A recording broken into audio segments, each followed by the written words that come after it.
sure that you're going and you're seeing this thing, because I promise it's going to be something to see. Yeah, not every day you get to see a public execution. What's up, everybody? Scott out from Southern Indian Combat Production. We road tripped all the way down to New Albany, Indiana. We're here with the one and only Chance Beck. Chance is our matchmaker for Southern Indian Combat Production. Not only matchmaker, but commentator. Really plays a big role with Southern Indian Combat. But we are, let's see, today's August 31st, and we got your own show going on today, brother. What we got going on? Yeah, it's the King's Kickboxing 7. So I think we've been going about almost December will be 2 years in. We've been running, and we got a pretty stacked card tonight. Got 13 fights on the card here at the Grand in New Albany.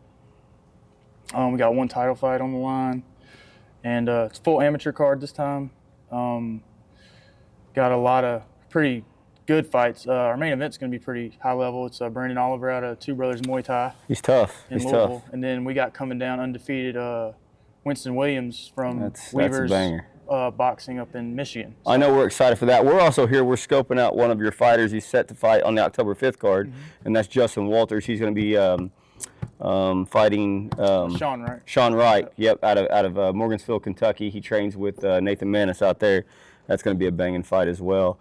But you've been doing this, like you said, about 2 years. We pretty much started up about the same time. Worked hand in hand on both productions, and you guys got something really nice and wonderful going on here, man. Yeah. Super excited for you for it. So. Yeah, thanks. Touching on Justin Walters, tonight he's fighting Joe Baker in what's considered kind of a grudge match. They were matched to fight for KOK 6 that fell through.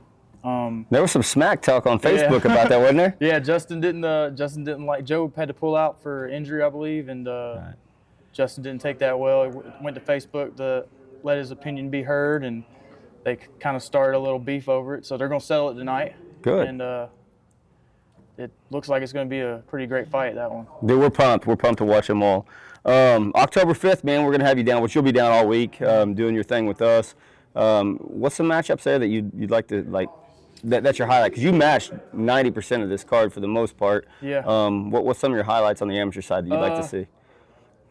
The big one on the amateur side I'm really looking forward to is Keaston McLean versus Quincy Evans. Dude. Yeah. Dude, that's amateur fight of the century. Yeah, so two of the top-ranked amateurs in the country. Keaston has fought in between his last win and this October card. He fought HRMA, fought Elijah Woodruff, which I was there commentating on that.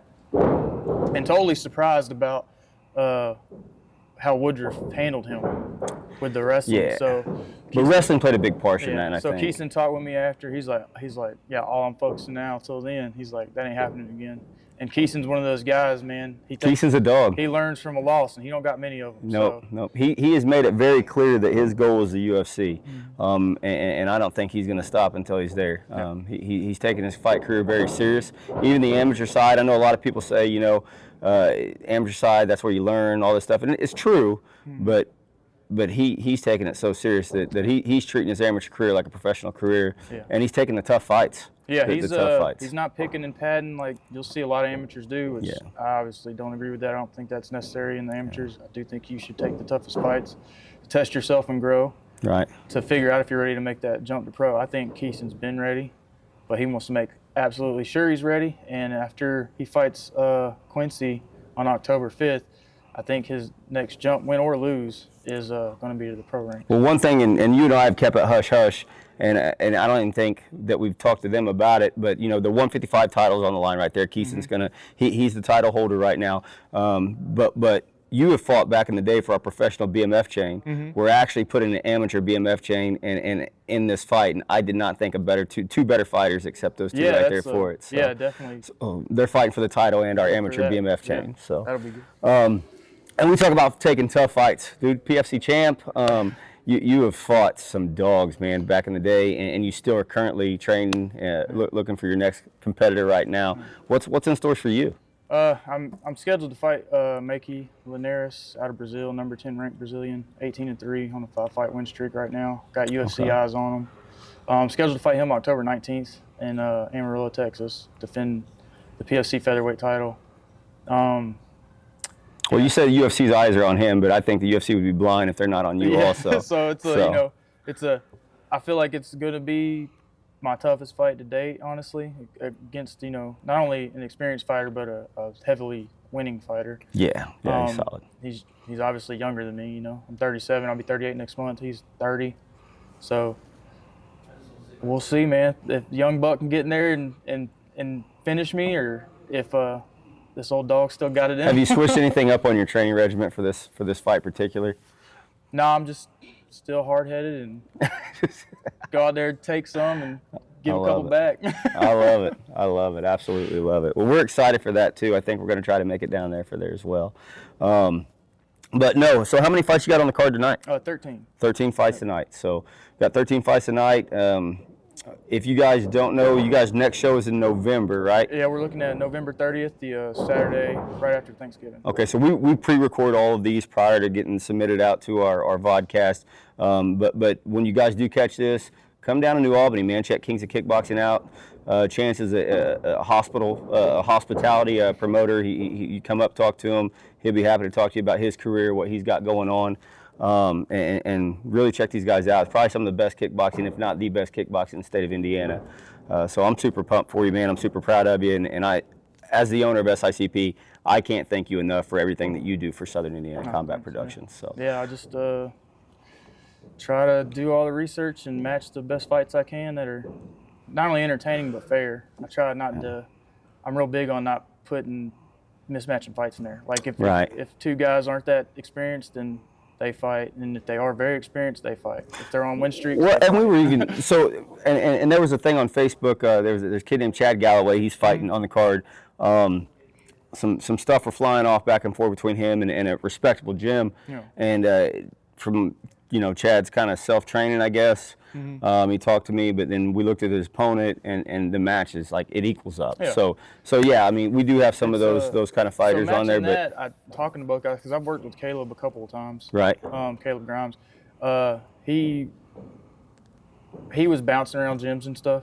I think he's kind of settled into one now. Good. So I'm thinking we're going to see a better version of Caleb this time out. Right. And he's against a comparable opponent in Chad, because Chad has fought for me for Kings of Kickboxing before. Right. And he fought an experienced opponent then, and he won that fight. So at that time he was training himself. But Chad also told me he had been getting in and getting some work in some gyms. So, well, like I told Chad, like I said, it's not a better matchup. The matchup is a good matchup. I think it's a flip of a coin. I think they're both going to go out there and bang, and winner's going to be the best fighter out of those two for sure. But I did tell Chad, I was like, my recommendation would be get to a gym and start training. Every other fight on the card, they're all from respectable gyms, and they're training their butts off. Hands down, October 5th card, man. Yeah. Dude, that's a stack from start to finish, bro. How many we got? 21 fights is what we got. So I went a little overboard on that one. But that's okay. That's okay. We always see the pre-fight jitters, and we're definitely starting earlier. First bell is going to be at 5 o'clock. We usually do it at 7. Yeah. So we'll get a few more fights in that way. A lot of title fights are going to be on this, and some hard-hitting pros are going to be on this. We've been in this game for a long time. Yeah. You've been in it for a lot longer and more experience, obviously, with your fight career. Promoting wise, and I like to see both these companies rise up together, and it's great. So who knows, maybe do a co-promotion sometime soon, and we do a kickboxing start and then an MMA at the end. Banger of a weekend. I'm game for that. There's been talks, and we've talked about it. A little fight-a-palooza going on. But we'll see what happens. Southern Indiana Combat, we're not used to getting thrown curveballs, or we're used to getting thrown curveballs and always knocking out home runs. So we're excited for it. But no. Anyway, Chance, this is your chance, man. You can thank your sponsors. I know you got some sponsors this evening for the fights, and then your fight sponsors as well. Just for KOK, man, Kentucky Canada Cash for Cars. Justin Stocksdale's the owner. Great guy. He's been with me since the beginning. He's actually putting up Fight of the Night, small cash prize tonight. Oh, nice. So he volunteered that. He'll be in attendance. He'll get to pick out the Fight of the Night winners. So shout out to him for that and just being with me from start. And then Jeremy Boyles at Jeff City Boxing. Tough gym. Yeah. Tough gym. He's got some talented fighters out there. 40 years experience in the game and puts out some of the best boxers in the country. Yeah. And he's been with me since the first show and kind of helped me, guided me through a few things and hiccups, and curveballs and whatnot. Right. And then we got done window tinting, his company. He's also came on as one of my partners. He's been with me the last 3 shows now, and big asset to the team. So. Well, we love it. Guys. We love it. You get a chance, come out and check out Kings of Kickboxing November 30th, their next show. Also, October 5th, come out to Evansville, Indiana. Check out Southern Indian Combat 6. It's going to be the Fall Brawl. Huge matchups. I can't even fathom the size of this card and how great this card's going to be. But we want to thank our sponsors. We got D. Patrick. They're putting on the show for us. Evansville Wind Supply. They're always our title sponsors. We absolutely love those guys. Duncan Janitorial, they not only have one corner, but they have red and blue corners, so they just sponsor both corners together. Super love those guys as well. Great friends of ours. JNC Steel Erectors, he has not missed a show. He's been a sponsor from day one, and he'll continue to be a sponsor forever. So we give huge shout out to those guys. BW Sports One, Inter B Sportswear, Iron Line Defense, and man, if I'm missing any, I'm sorry. I need to start writing these down when I do these. Got a lot I get going. But we thank all of you guys, seriously, from the bottom of our hearts. Come out and check out some bangers October 5th. We'll see you there. Door opens at 4, first bell at 5. Don't talk shit if you walk shit, get drop hard like a